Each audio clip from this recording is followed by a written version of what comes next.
So HermitCraft, essentially YouTube's biggest vanilla SMP. I made a video building bases inspired by 3 hermits, and that video did really well, so I'm making another one. Now you don't necessarily need to watch that video to understand this one, but it's always there if you would like to. Anyways, let's hop right into it. But before we get right into it, I just wanted to address the fact that 2 former hermits have left the server, one of them being Stressmonster, and Stressmonster was supposed to be in this video, and they're still gonna be in this video, just because when I was making it, they were a hermit, and I still want to show it off. Now, just for the record, I will not be making anything inspired by the other member. But with that out of the way, I hope you guys enjoy it and let's get right into it. So we're here making some concept art to start us off, just because it helps me kind of envision what I want to build first. And today we're starting off with Stressmonster. Some of the notes I have include fantasy, mystical, wacky, and sunshine. And to capture these themes, I decided to draw a giant stuffed squirrel sitting in a field of flowers. This squirrel makes me so happy.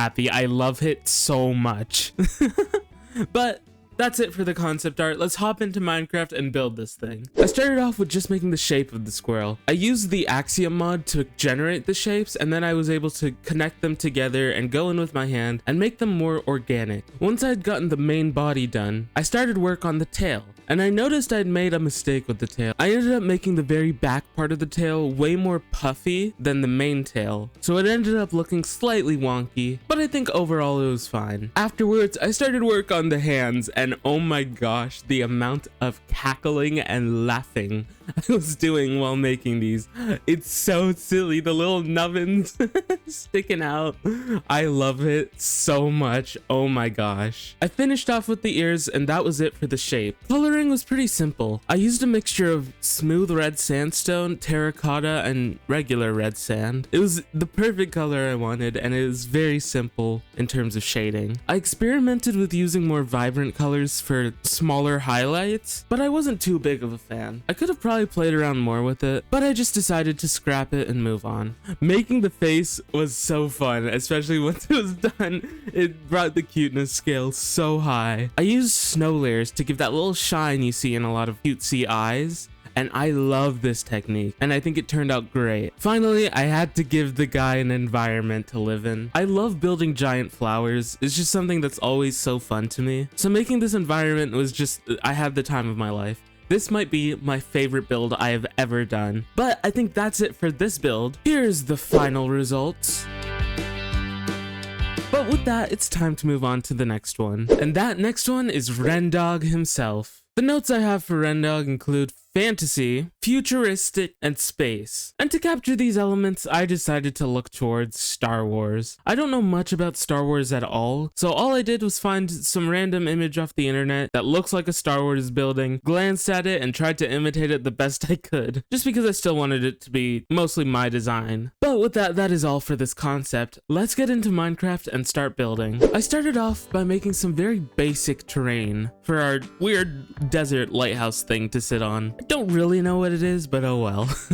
Once I started building the actual structure, I realized that this is going to be pretty small, so I wanted to figure out a way for it to slant upwards smoothly on such a small scale. So I decided to segment it just so it doesn't look as odd, and it works with the concept art. Next, we worked on the actual light part of the lighthouse. This is just a lot of slab and stair work, and I really actually like the way it turned out. In hindsight, for the actual light part, I wish I would have done like glass with redstone or something behind it, just to give it that actual light look instead of the flat red concrete. But either way, I really like the way this turns out, and I really like how it adds to the silhouette. After that, I worked on texturing and colors, a bunch of just different shades of browns. I think it turned out well. I wanted it to have kind of an old, like, weathered feel, but not too weathered. Like, it was constructed and it's taken like 1 or 2 sandstorms, but it isn't in ruins and it's still functional. Next up, I worked on the smaller details. Overall, I think these turned out fine. I wish I would have spent more time kind of messing around, seeing what I could come up with for them, especially for the crates on the side and that. I feel like if I spent more time, played around, see what I could come up with, I think they would have turned out a lot better. But again, that's all in hindsight, and although basic, I think it still works out fine. But with that, I moved on to the terrain, which is very simple. I tried to do a cool rock feature in the back. It didn't really work out, so I just stuck to the spires, and I think they turned out nice and added something more to the landscape. But with that, the build is done. Here is the the final results.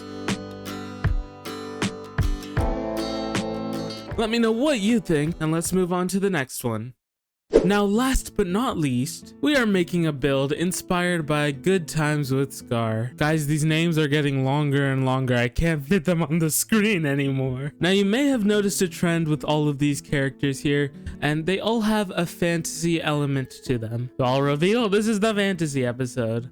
Now, some other things I wanted to focus on with GoodTimesWithScar's build is terrain, because as some of you may know, GoodTimesWithScar does some amazing terrain stuff. I also wanted to pay an homage to Scarland, so I was trying to make some sort of castle on top of this hill here. I had the desire to just build giant mushrooms because I love mushrooms and they give off that fantasy vibe, and I ended up sticking with it for the final result of the concept art, but I ended up changing it in the actual build just because it didn't feel like I was capturing the GoodTimesWithScar essence. However, you may notice some very specific colors. This is of course a reference to Hot Guy, GoodTimesWithScar's secret identity in HermitCraft Season 9, but I think that's everything I can cover for this concept art. Let's get into Minecraft and start building this thing. And here we are in Minecraft. But before I talk about this build, I would just like to stop and say if you've watched this far into the video, it might mean you're enjoying the content. So if you like what you see, consider liking and subscribing as it helps me out a ton, and it lets me know that you want to see more of this type of content. Anyway, so I started off here with this giant rock feature, and I think in hindsight I made it a little bit too big because you'll see I didn't really know how to fill the space properly. But yeah, I did very basic shading and is pretty basic terrain overall, but I think in terms of shape, I think it does what I want it to do, and I'm pretty happy with that. Now, you may notice there's gonna be some odd cuts throughout this time lapse, and that is because I failed to record everything properly, so my bad. But anyway, I tried to build like a tiny little castle on top of the hill, a little bit more basic than a mushroom castle, but I think it works better. I originally wanted to do really vibrant colors for all the roofing, just because all those vibrant like orange and blues in the hot colored palette, but then I toned it down later just to kind of fit the castle vibe. I wanted to add some details such as windows here, honestly probably the only detail outside of the door, and I'm not really happy with them, to be honest. I think they're awful, actually. I didn't have a lot of space to work with, and I wanted to make them bigger, which just didn't work out. I should have just stuck to the smaller windows, but oh well. I tried to adjust to it. I'm really not happy with it, but again, that's all in hindsight, and I'm actually decently happy with the roofing on this house, so I think that makes up for it. In terms of filling the rest of the space, I decided to make a tree. A bunch of trees, actually. Well,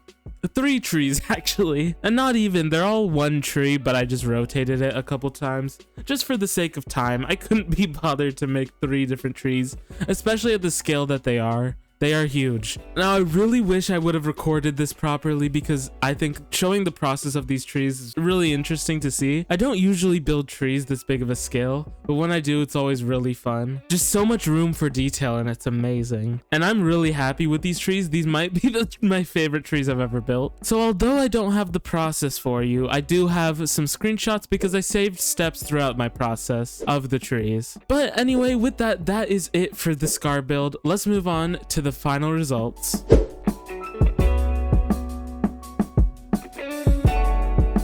And with that, that is all for this video, guys. I hope you all enjoyed.